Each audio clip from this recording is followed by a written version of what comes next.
Practical ಆಗಿ ಒಂದು social experiment ಮಾಡಿದ್ದನ್ನು ಹೇಳಿ ನನ್ನ ಒಂದೆರಡು ಮಾತನ್ನು ಹೇಳ್ತೀನಿ. ಒಬ್ಬ ತುಂಬ ಫೇಮಸ್ ಬಾಸ್ಕೆಟ್ಬಾಲ್ ಪ್ಲೇಯರ್ಸ್ ಅಂದರೆ ಅವ್ರು ಹೇಗಿರ್ತಾರೆ ಅಂತಂದರೆ ಓಡ್ತಾ ಕೂಡ ಹೋಗಿ ತಮ್ಮ ಬಾಲನ್ನು ಎಸೆದ್ರೆ ಬಾಸ್ಕೆಟಲ್ಲಿ ಹಾಕ್ತಾರೆ ಅನ್ನುವಂಥ ಕಾನ್ಫಿಡೆನ್ಸ್ ಇರುವಂಥವ್ರು. ಒಬ್ಬನ ಕರೆದಿರ್ತಾರೆ. ಒಬ್ಬ ಜಸ್ಟ್ ಫಸ್ಟ್ ಟೈಮ್ ಬಾಸ್ಕೆಟ್ಬಾಲ್ ಹಿಡಿದಂಥ ಒಬ್ಬ ಮಹಿಳೆಯನ್ನ ಕರೆದಿರ್ತಾರೆ. ಪ್ರಾಕ್ಟಿಕಲ್ ಏನು ಮಾಡ್ತಾರೆ ಅಂತಂದರೆ, ನಾವು ಕಣ್ಣು ಕಟ್ಟಿ ನಿಮಗೆ 5 ಬಾಲ್ಗಳನ್ನು ಬಾಸ್ಕೆಟಲ್ಲಿ ಹಾಕಲಿಕ್ಕೆ ಕೊಡ್ತೀವಿ ಅಂತ ಹೇಳ್ತಾರೆ. 5 ಬಾಲ್ ಬಾಸ್ಕೆಟಲ್ಲಿ ಹಾಕಬೇಕು, ಸುತ್ತಲಿರುವಂಥವರೆಲ್ಲರೂ ಚೀರಪ್ ಮಾಡಬೇಕು, ಅವ್ರಿಗೆ ಹುರಿದುಂಬಿಸ್ಬೇಕು ಅಂತ ಹೇಳಿ. ಫಸ್ಟಿಗೆ ಬಾಸ್ಕೆಟ್ಬಾಲ್ ಪ್ಲೇಯರ್ ಇರ್ತಾನಲ್ಲ ಅವನಿಗೆ ಕೊಡ್ತಾರೆ. ಅವನು ಕಣ್ಣು ಕಟ್ಟಿ ಬಾಸ್ಕೆಟ್ ಮಾಡ್ತಾನೆ ಬಾಲ್. ಅವನು ಫಸ್ಟ್ ಬಾಸ್ಕೆಟ್ ಮಾಡಿದಾಗ ಸುತ್ತಲಿದ್ದವರೆಲ್ಲರೂ ಏನು ಹೇಳ್ತಾರೆ ಅಂತಂದರೆ, ಓ ಮಿಸ್ಟ್ ಅಂತ ಹೇಳ್ತಾರೆ. ಸೆಕೆಂಡ್ ಹಾಕ್ತಾನೆ, ಅವನು ಕಣ್ಣು ಮುಚ್ಚಿ ಕಣ್ಣಿಗೆ ಪಟ್ಟಿ ಕಟ್ಟಿರ್ತಾರೆ, ಹಾಕ್ತಾರೆ. ಅವನು ಸೆಕೆಂಡ್ ಹಾಕಿದಾಗ ಓ ಮಿಸ್ಟ್ ಅಂತಾರೆ. ಥರ್ಡ್ ಹಾಕ್ತಾನೆ, ಅದಕ್ಕೂ ಮಿಸ್ಟ್ ಅಂದರೆ ಎಲ್ಲರೂ ಅವನಿಗೆ ನೆಗೆಟಿವ್ ಚೇರ್ ಮಾಡ್ತಾರೆ. ಏನು ನೀನು ಒಟ್ಟಿನಲ್ಲಿ ಸರಿಯಾಗಿ ಹಾಕ್ತಾ ಇಲ್ಲ, ಬಾಸ್ಕೆಟಿಗೆ ಬಾಲ್ ಹೋಗ್ತಾ ಇಲ್ಲ ಅನ್ನೋ ಹಾಗೆ. ಅದೇ ಥರನಾಗಿ ಉಳಿದಿದ್ದೆರಡು ಕೂಡ ಅವನಿಗೆ ಹಾಕ್ಲಿಕ್ಕೆ ಆಗಲ್ಲ. ನೆಕ್ಸ್ಟ್ ಆ ಹೆಣ್ಮಗಳಿಗೆ ಕೊಡ್ತಾರೆ. ಆ ಹೆಣ್ಮಗಳಿಗೆ ಕೊಟ್ಟಾಗ ಆ ಹೆಣ್ಮಗಳು ಫಸ್ಟ್ ಬಾಲ್ ಹಾಕಿದ ತಕ್ಷಣ ಎಲ್ಲರೂ ವಾವ್, ಫಸ್ಟ್ ಬಾಲ್ಲೇ ಬಾಸ್ಕೆಟ್ ಆಯಿತು ಅಂತ ಹೇಳಿ ಚೀರ್ತಾರೆ. ಎಲ್ಲರೂ ತುಂಬ ಹುರಿದುಂಬಿಸ್ತಾರೆ. ಆಮೇಲೆ ಸೆಕೆಂಡ್ ಬಾಲ್ ಹಾಕಿದಾಗ ಮತ್ತೆ ಹುರಿದುಂಬಿಸ್ತಾರೆ, ಓ ನೀನು ಸೆಕೆಂಡ್ ಬಾಲ್ ಕೂಡ ಬಾಸ್ಕೆಟ್ ಮಾಡಿದಿ ಅಂತ ಹೇಳಿ. ಆನಂತರ ಆ ಹೆಣ್ಮಗಳು ಉಳಿದಿದ್ದು 3 ಬಾಲ್ ಕೂಡ ಬಾಸ್ಕೆಟ್ ಮಾಡ್ತಾರೆ, ಇವರು ಹುರಿಬಿಸ್ತಾರೆ. ಪ್ರಾಕ್ಟಿಕಲ್ ಆಗಿ ಇಬ್ಬರದು ಕಲ್ ತೆಗೆದು ಹೇಳಿದಾಗ ಏನಾಗಿರ್ತದೆ ಅಂತಂದ್ರೆ, ಏನ್ ಮಾಡಿರ್ತಾರೆ, ಆ ಬಾಸ್ಕೆಟ್ ಬಾಲ್ ಪ್ಲೇಯರ್ ಏನ್ ಫಸ್ಟ್ ಟೈಮ್ ಬಾಲ್ ಹೋಗಿರ್ತಾರಲ್ಲ, ಅದು ಕರೆಕ್ಟ್ ಬಾಸ್ಕೆಟ್ ಆಗಿರ್ತದೆ, ಹೋಗಿರ್ತದೆ. ಆದ್ರೆ ಎಲ್ಲರೂ ಸುತ್ತಲಿದ್ದವ್ರು ಏನ್ ಹೇಳ್ತಾರೆ ಅಂತಂದ್ರೆ, ಆಗ್ಲಿಲ್ಲ ಅಂತ ಹೇಳ್ತಾರೆ. ಎರಡನೇದು ಹಾಕಿದಾಗೂ ಎರಡನೇದು ಹೋಗಿರ್ತದೆ, ಆಗ್ಲಿಲ್ಲ ಅಂತ ಹೇಳ್ತಾರೆ. ಅವಾಗ ನೆಗೆಟಿವ್ ಇಂಪ್ರೆಷನ್ ಏನಾಗ್ಬಿಡುತ್ತೆ ಅಂದ್ರೆ, ಉಳಿದಿದ್ದು 3 ಅವನದು ಬಾಸ್ಕೆಟ್ ಆಗೋದಿಲ್ಲ. ಆದ್ರೆ ಅವನ ಕೆಪಾಸಿಟಿ ಹೇಗಿತ್ತಂತಂದ್ರೆ, ಅವನು 5 ಕಣ್ಣು ಮುಚ್ಚಿ ಹೋಗೋದು ಕೂಡ ಬಾಸ್ಕೆಟ್ ಅಲ್ಲಿ ಹೋಗ್ಬೇಕು ಅಂತ ಕೆಪಾಸಿಟಿ ಇತ್ತು. ಆದ್ರೆ 2 ನೆಗೆಟಿವ್ ಆಗಿ ಹೇಳಿದ ನಂತರ ಉಳಿದಿದ್ದು 3 ಹಾಕ್ಲಿಕ್ಕೆ ಆಗಲಿಲ್ಲ. ಅದೇ ಒಬ್ಬ ಹೆಣ್ಮಗಳು ಫಸ್ಟ್ ಟೈಮ್ ಬಾಸ್ಕೆಟ್ ಹಿಡಿದವಳು, ಫಸ್ಟ್ ಟೈಮ್ ಎಸ್ತಿದ್ದಿಲ್ಲ, ಅದು ಬಾಸ್ಕೆಟ್ ಆಗಿದ್ದಿಲ್ಲ. ಸುತ್ತಲಿದ್ದವ್ರು ಏನ್ ಹೇಳಿದ್ರೆ, ನೀವು ಬಾಸ್ಕೆಟ್ ಮಾಡಿದ್ಯಾ ಅಂತ ಹೇಳಿ. ಸೆಕೆಂಡ್ ಟೈಮ್ ಹೋಗಿದ್ದಿಲ್ಲ, ಅವರೆಲ್ಲರೂ ಏನ್ ಹೇಳಿದ್ರೆ ಬಾಸ್ಕೆಟ್ ಆಯಿತು ಅಂತ ಹೇಳಿದ್ರು. ಆಶ್ಚರ್ಯಕರವಾಗಿ 3ನೇದು 4ನೇದು 5ನೇದು ಆ ಹೆಣ್ಮಗಳು ಎಂದೂ ಬಾಸ್ಕೆಟಿಗೆ ಬಾಲ್ ಹಾಕ್ಲಾರ್ದವರು ಬಾಸ್ಕೆಟ್ನಾಗ ಹಾಕ್ತಾಳೆ.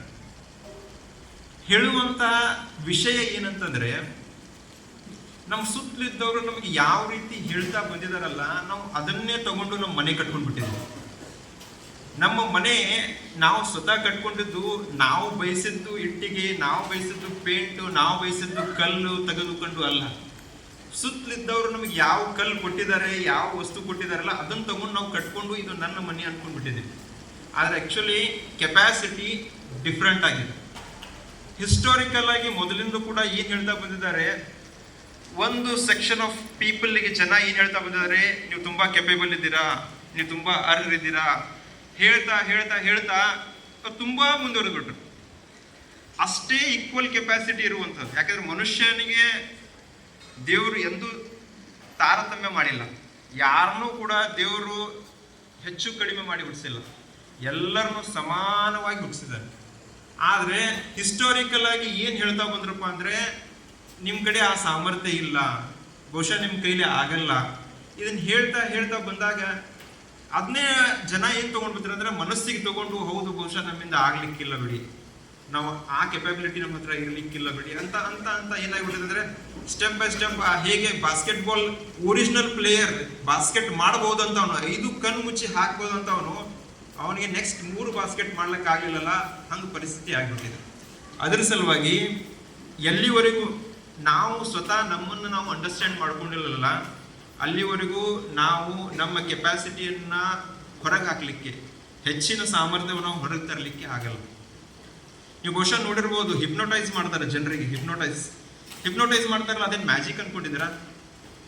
ಹಿಪ್ನೋಟೈಸ್ ಮಾಡ್ತಾರೆ ಗೊತ್ತಾ? ಒಂದು ಲೋಲಕ ಟೈಪ್ ಒಂದು ಏನಾದರೂ ಹಿಡಿದು ಏನು ಮಾಡ್ತಾರೆ ಅಂದರೆ, ಈ ಥರ ಹಿಡಿದು ಹೇಳಿ ಏನು ಮಾಡ್ತಾರೆ, ಒಂದು ಹಿಪ್ನೋಟೈಸ್ ಮಾಡಿಬಿಡ್ತಾರೆ ಒಬ್ಬ ಮನುಷ್ಯನಿಗೆ.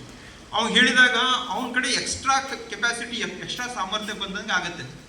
ಆದರೆ ಆ್ಯಕ್ಚುಲಿ ಹಿಪ್ನೋಟೈಸ್ ಇಸ್ ಸೈಂಟಿಫಿಕ್.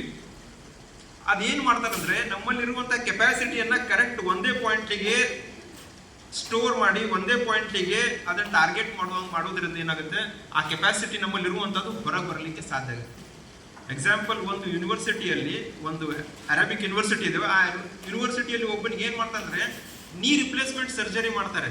ಆದ್ರೆ ಬರೀ ಅವ್ನು ಹಿಪ್ನೋಟೈಸ್ ಮಾಡಿ ಏನು ಹೇಳಿರ್ತಾರೆ ಅಂತಂದ್ರೆ, ನೀನು ನಿನ್ನ ಊರಲ್ಲಿದ್ಯಾ, ಅಲ್ಲಿರುವಂಥ ಒಂದು ರಿವರಲ್ಲಿ ಕಾಲು ಹಾಕೊಂಡು ಕೂತಿದ್ಯಾ, ಅಲ್ಲಿರುವಂಥ ಸಣ್ಣ ಮೀನುಗಳು ಬಂದು ನಿನ್ನ ಮನ್ಕಾಲಿಗೆ ಬಂದು ಅದು ಏನು ಮಾಡಿ ಟಚ್ ಮಾಡಿ ಅಥವಾ ಅದು ಕಿಸ್ ಮಾಡಿ ಹೋಗ್ತಾ ಇವೆ ಅಂತ ಹೇಳ್ತಾರೆ.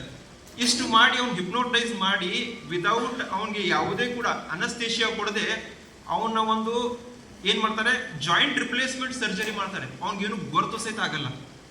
ಸಾಧ್ಯ ಹೇಗಾಯ್ತು, ಇದು ಸೈಂಟಿಫಿಕ್ ಆಗಿದೆ, ಬೇಕಾದ್ರೆ ನೀವು ಸರ್ಚ್ ಮಾಡಿ ನೋಡ್ಬೋದು. ಇದು ಹೇಗೆ ಸಾಧ್ಯ ಆಯ್ತು ಅಂದ್ರೆ ಅವನ ಕಡೆ ಇರುವಂತಹ ಆ ಸ್ಟ್ರೆಂತ್ ಅನ್ನ ಹಿಪ್ನೋಟೈಸ್ ಮಾಡಿ ಸ್ಟ್ರೆಂಥನ್ ಮಾಡಿದ್ರು. ಅದ್ರ ಸಲುವಾಗಿ ನಾವು ಅಂತ ಹೇಳೋದು ನಾನು ಏನ್ ಬಯಸ್ತೀನಿ ಅಂತಂದ್ರೆ, ಪ್ರತಿಯೊಬ್ಬ ಮನುಷ್ಯನು ಕೂಡ ದೇವರ ಅಗಾಧವಾದಂತಹ ಶಕ್ತಿ ಸಾಮರ್ಥ್ಯವನ್ನು ಕೊಟ್ಟಿದ್ದಾನೆ. ಆ ಶಕ್ತಿ ಸಾಮರ್ಥ್ಯವನ್ನ ಗಂಡು ಹೆಣ್ಣು ಅಂತ ಹೇಳಿ ಏನು ಬೇರೆ ಬೇರೆ ಮಾಡಿ ಏನು ಕೊಡ್ಲಿಲ್ಲ, ಎಲ್ಲರಿಗೂ ಸಮಾನವಾದಂತಹ ಸಾಮರ್ಥ್ಯವನ್ನು ಕೊಟ್ಟಿದ್ದಾನೆ.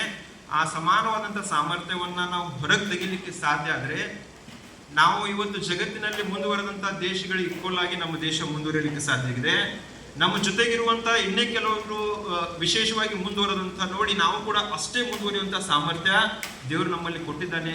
ಅದರ ಸಲುವಾಗಿ ಇಂಥ ಪ್ರಾತ್ಯಕ್ಷಿಕೆಗಳು, ಇಂಥ ಒಂದು ಮಾಹಿತಿ ಕಾರ್ಯಾಗಾರಗಳು, ಇಂಥ ಒಂದು ಸಂಪನ್ಮೂಲವನ್ನು ಪಡೆಯುವಂತಹ ಏನು ಒಂದು ವಿಶೇಷ ಸಭೆಗಳಾಗ್ತಾವೆ ಅದರಲ್ಲಿ ತಾವು ಭಾಗವಹಿಸಬೇಕು. ವಿಶೇಷವಾಗಿ ತಾಯಂದಿರು, ಸಹೋದರಿಯರು ತಾವೆಲ್ಲರೂ ಹೆಚ್ಚಿನ ಪ್ರಮಾಣದಲ್ಲಿ ಇಂಥದ್ರಲ್ಲಿ ಭಾಗವಹಿಸಿ ನಮ್ಮಲ್ಲಿರುವಂತಹ ಸ್ಟ್ರೆಂತ್ ಅನ್ನ, ನಾವು ಸ್ಕಿಲ್ ಅನ್ನ ನಾವು ಹೆಚ್ಚಿಗೆ ಮಾಡಿಕೊಂಡು ನಮ್ಮ ಕುಟುಂಬದ, ನಮ್ಮ ದೇಶದ, ನಮ್ಮ ಜನರ ಅಭಿವೃದ್ಧಿಗೆ ಶ್ರಮಿಸೋಣ ಅನ್ನುವಂಥ ಮಾತನ್ನು ಹೇಳ್ತಾ, ಈ ಕಾರ್ಯಾಗಾರಕ್ಕೆ ಮೊನ್ನೆ DC ಮೇಡಮ್ ಅವರು ಬರಬೇಕಾಗಿತ್ತು. ಆದರೆ ಈಗಾಗಲೇ ಹೇಳಿದ ಹಾಗೆ ನಮ್ಮಲ್ಲಿ ಇವತ್ತು SIR ನಾವು ಡ್ರಾಫ್ಟ್ ರೋಲ್ ರಿಲೀಸ್ ಮಾಡ್ತಾ ಇದ್ದೀವಿ. ಅದಕ್ಕೆ ಒಂದು ಸಭೆ ನಡೆದಿದೆ ಈಗ ಜಸ್ಟ್. ಅದರ ಸಲುವಾಗಿ ಮಾನ್ಯ DC ಮೇಡಮ್ ಅವರು ನನಗೆ ಕಳಿಸಿದ್ದಾರೆ. ಅವ್ರ ಪ್ರತಿನಿಧಿಯಾಗಿ ನಾನು ಬಂದಿದ್ದೀನಿ. ಈ ಕಾರ್ಯಾಗಾರದಲ್ಲಿ ಭಾಗವಹಿಸಿ ಇದನ್ನು ಉದ್ಘಾಟನೆ ಮಾಡಿ ನನಗೆ ತುಂಬಾ ಸಂತಸ ಆಯಿತು ಅನ್ನುವಂಥ ಮಾತನ್ನು ಹೇಳಿ ಈ ಕಾರ್ಯಾಗಾರ ಯಶಸ್ವಿಯಾಗಲಿ ಅಂತ ಹಾರೈಸಿ ನನ್ನ ಮಾತಿಗೆ ವಿರಾಮ ನೀಡ್ತೀನಿ. Thank you. ಜೈ ಹಿಂದ್.